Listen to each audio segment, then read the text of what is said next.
You probably reached the end of the last video and thought, that was abrupt. Well, it wasn't the end. I have a few more minutes on the demonstration here. So I've just stood on the brakes because I overestimated the speed reduction. Of course, whenever you're unsure with a train or any vehicle in real life, well, you take the safe course. So, in a sense, that's realistic. But in reality, the speed reduction is down to 50, not to 30. So, I overdid it. But here I'm creeping up to a yard called Front Yard, which I built at the start of this section because I wanted to have a place for the AI traffic to depart and arrive.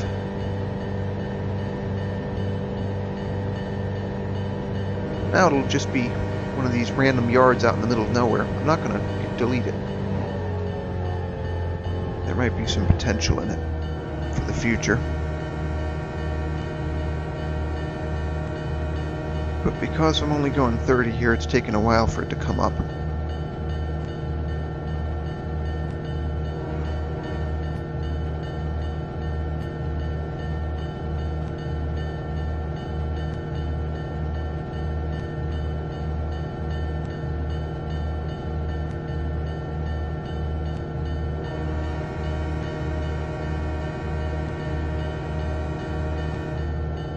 So there's the crossing entering the yard and the last signal,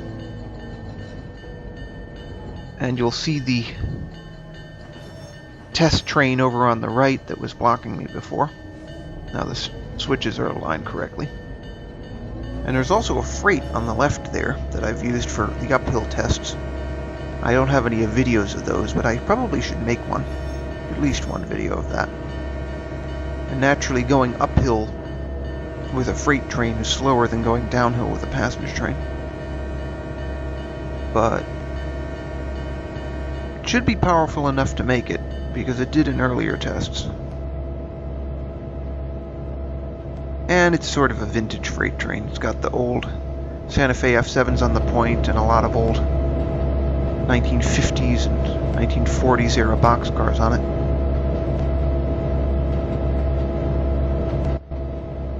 And up here I have a station for the yard, which again is kind of out in the middle of nowhere. The station, of course, is not my work. Very few of these models are. Primary work you see here, other than the layout, is the physics file on these F7s that I'm driving. The Vega model doesn't feature in this scene.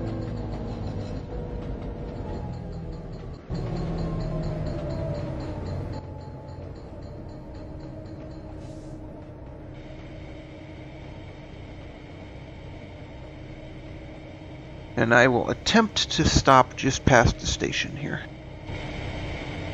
So I'm using the air brakes a little bit finally. Going downhill with the air brakes is not really a good policy if you have an alternative.